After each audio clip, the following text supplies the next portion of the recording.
Hello, magandang araw. So, inuulit ko ulit 'tong video na 'to kasi na-demonetize, eh, hindi ko alam kung bakit. Siguro do'n sa nature ng ano, ng violence 'no. So, titingnan natin, i-a-avoid natin na, yung mga mararahas na part, hindi natin ipe-play dahil I'm so sure napanood niyo na, eh. So, ito yung unang video. Marami nakapanood na nito 'no. Hindi pa ito yung hindi ko ipe-play ha, yung susunod na video dito. So panoorin natin. Ito hindi naman masyadong marahas 'to, eh. Slight lang.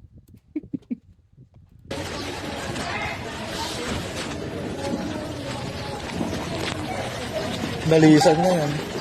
Ha? Dadalisan niya yan. Di kasi. Dadalisan niya yan. Ito yung ano 'no, ito yung part na hindi makalabas yung kotse. Tapos kasi ang daming obstruction sa daan.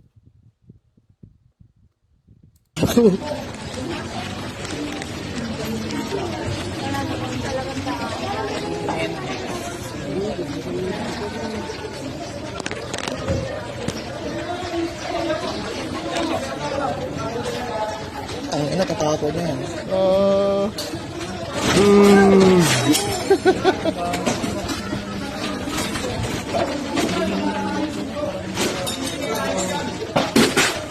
napuno na si kuya.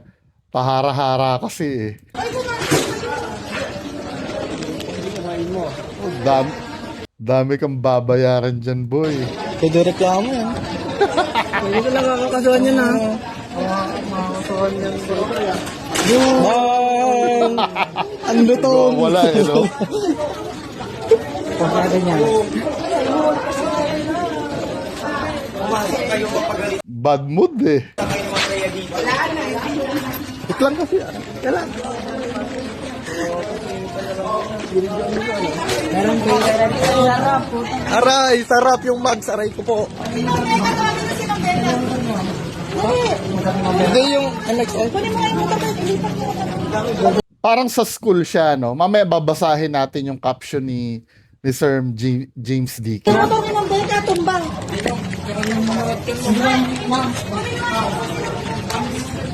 Kay Ma'am Becca. Ay, Kawawa man. Gago basag oh. Motor ni Tinong. Di ko alam to. yung gwardiya chill-chill lang, eh, no?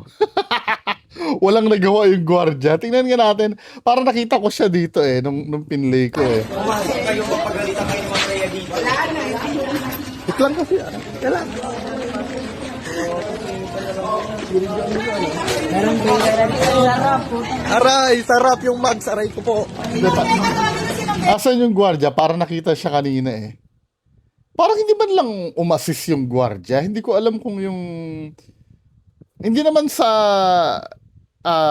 binabash ko yung gwardiya. Kaya lang syempre, tagapagbantay ka dyan, di ba? At yung nasa paligid dyan, responsibility mo. Area nyo yan, eh. Tapos, ewan ko, parang chill lang siya, eh. Ito yung gwardiya, oh, nakikita na nga ng gwardiya. Hindi mo pa tulungan, sir. Parang naka-ano ka lang dyan. Hinahayaan lang na, ano,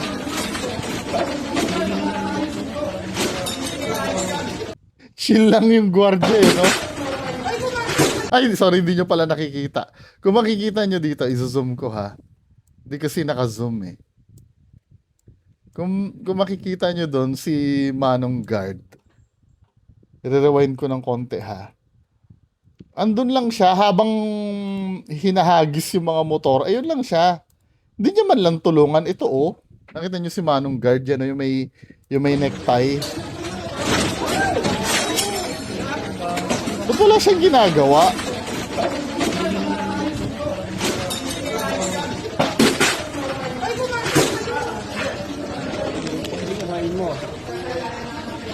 Pwede reklamo. Si Kuya, inayos na yung isa, oh. Hindi ko lang Baka kakasuhan yan ha. madamay. Makakasuhan yan bro. Bang! Ang lutong! Pagka, nagkataon na nandyan yung mga may-ari ng motor, bugbog sarado. Pasada niya. Pero parang walang pumipigil sa kanya, no?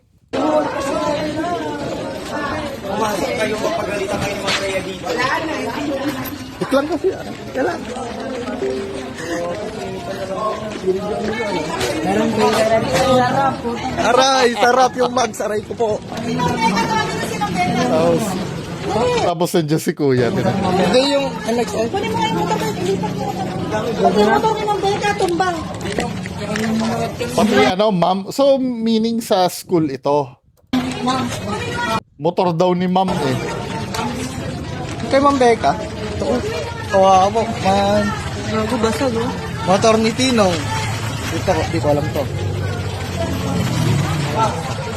Sniper. Si Manong Guard wala lang eh. Aray ko po. So, ito yung ano, caption ni Sir James Deakin, no? Sabi ganun dito, just to be completely clear, I do not condone any form of road rage once we start using violence or destruction of private property. It's the beginning of anarchy and nobody wins in that situation. Having said that, accountability goes both ways. So, mukhang may pananagutan din yung nagpa-park daw, di umano. So yes, road rage shouldn't be tolerated, but neither should obstruction of public roads and highways and dereliction of duty. So for whatever it's worth, here's the side of the driver of the car. So ito na yung ano, yung side daw ng driver ng car. Sabi ganun, Mr. Deakin, basahin na natin ano. This problem has been going on for years. As residents and the state university, sabi sa inyo school are sharing a common road right of way. We have raised our concerns on the blockage and obstruction of our road right of way many times to our barangay, to our LGU, to guards of the university, to teachers who clearly sees the situation every day. Hindi, wala namang pakialam yung gwardiya eh. Pinapanood nga lang na nang babalibag ng motor yung ano yung driver eh.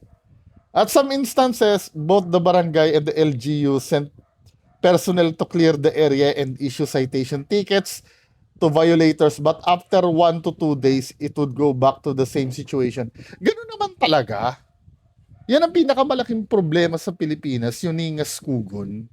Lahat naman, sa totoo lang, ang daming ordinansang magaganda talaga.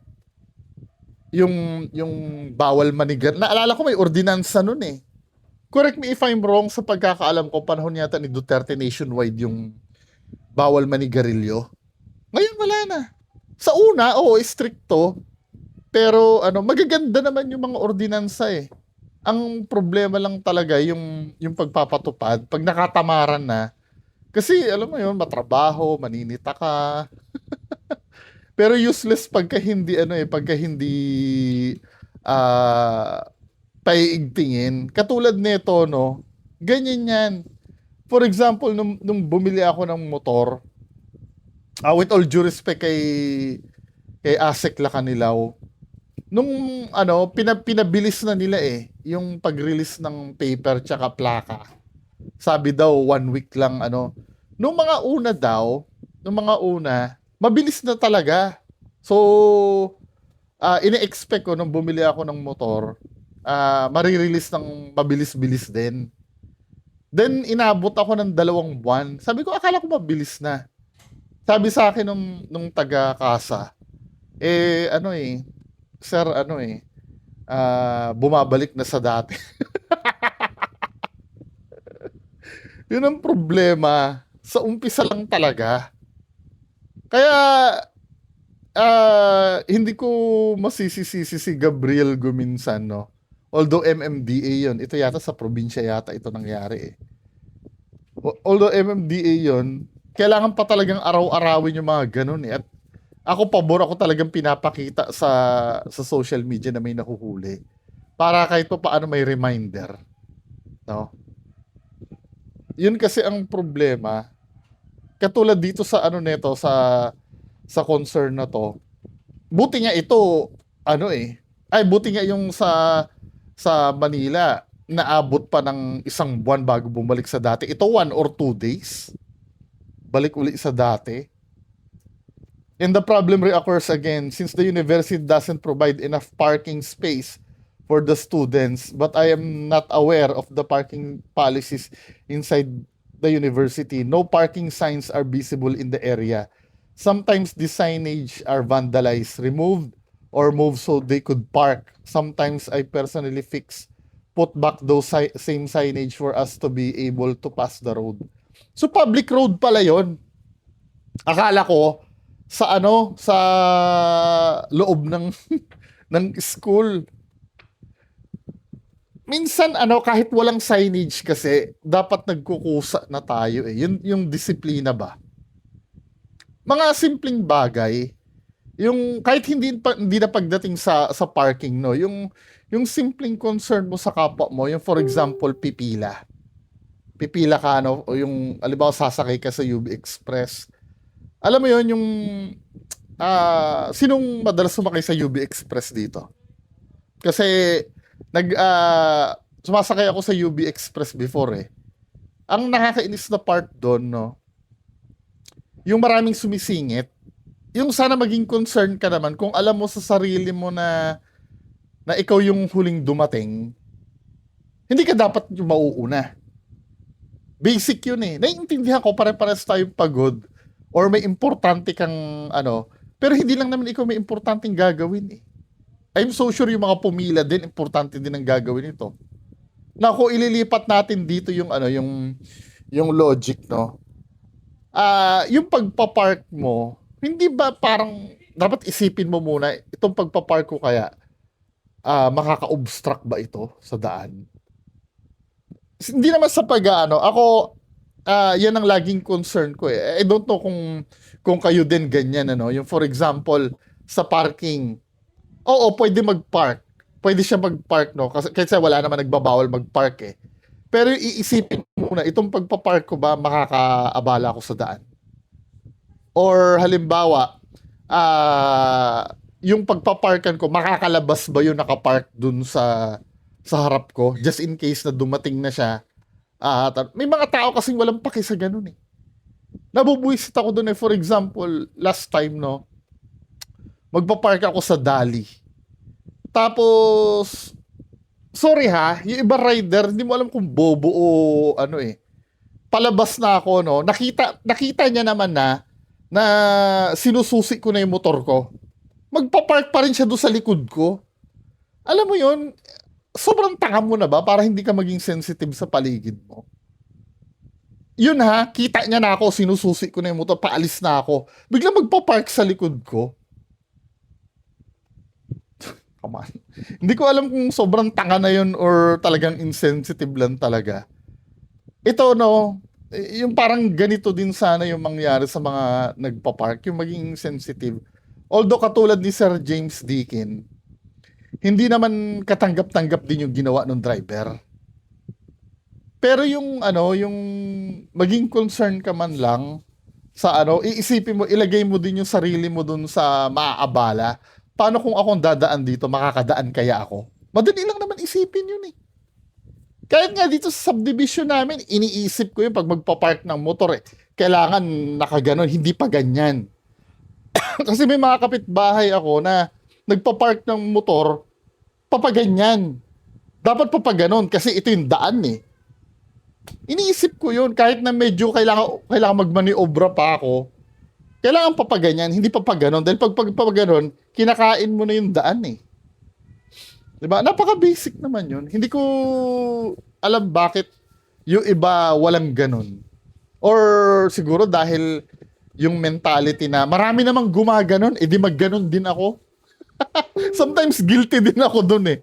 Yung mga ganon. Gumagana yung pag-iisip ko pag halimbawa ako lang mag-isa, yung may choice ako.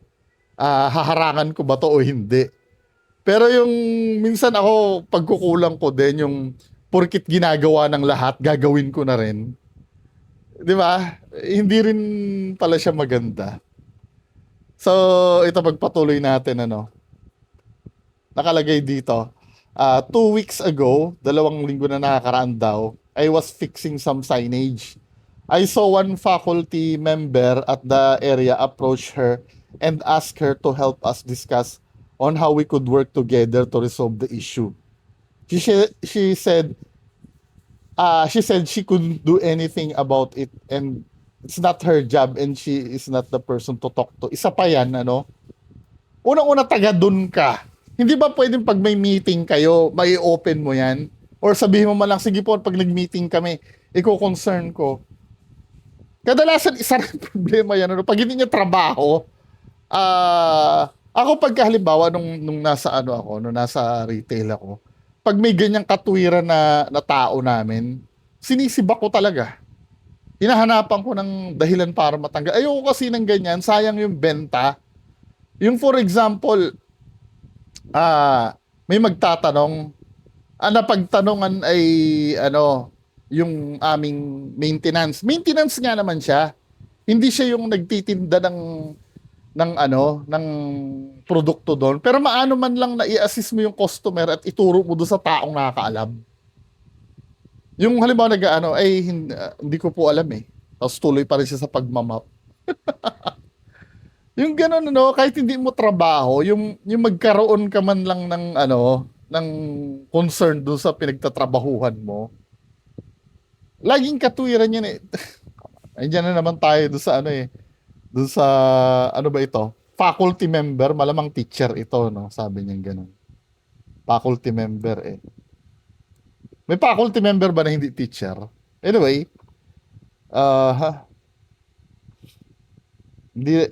she is not the person to talk to daw. Hindi, concern mo na lang dahil nandun ka rin sa lugar eh. But the same teacher conducts her classes in the area where she can clearly see the situation of the parking. That being said, I went to the security guard post just in front of the said area and told them about it, and they said they are going to call their supervisor. After waiting for some time, a guard approached me and informed me that they could not do anything about it. And I just should go and complain somewhere else. Walang kwenta, no? Sunday, July 26, me and my family went out for dinner. On our way home, there was a vehicle parked on the area which was blocking the road right of way. It was raining and the driver was nowhere to be found. And I went door to door and asked someone who owned the car.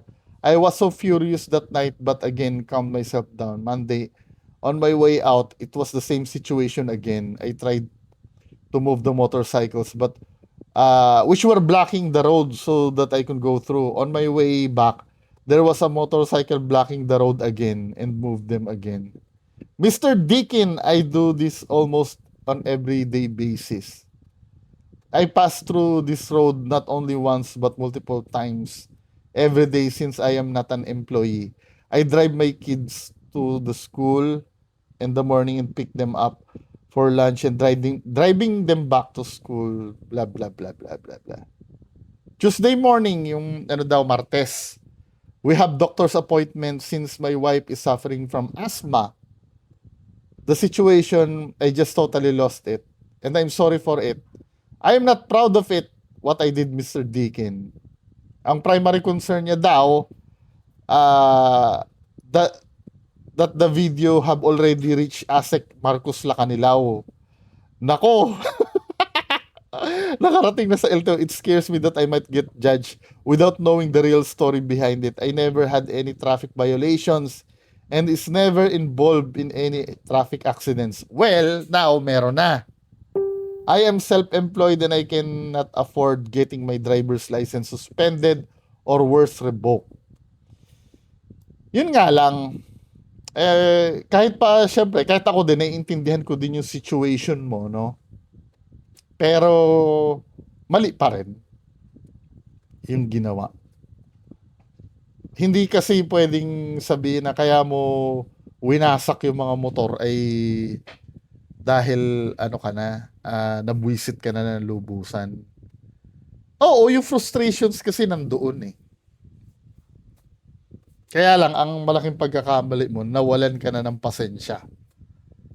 Lahat naman tayo nangyayari yan. Kaya lang, kailangan pagbayaran yun. 'Di ba? Kung wala man nakikinig, wala alangan namang sabihin natin na tama lang yung ginawa niya. In a way, no? In a way, tama naman sa punto na eye-opener, no? Pero yung responsibility mo doon sa mga winasak mo nandun pa rin, hindi mawawala eh. 'Di ba? Kung may mabuti man na nagawa yung quote unquote sacrifice mo, maging eye-opener. 'Di ba? Tingnan nga natin sa sa LTO. Pinatawag kasi talagang mali pa rin eh. Land Transportation Office. Tingnan natin.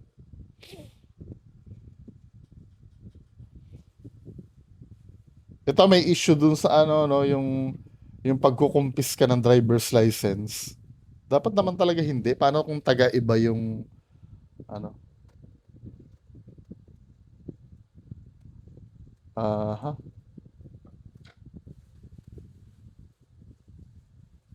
Mukhang hindi pa naman nakakaabot kay Asek Lacanilaw. Pwede ka pa mag-pray. Chine-check ko yung yung page ng LTO. Mukha wala pa naman naka-post. Meron na ba? Kaya lang pag nabalita ka namin, sa bagay nag-viral na yan eh.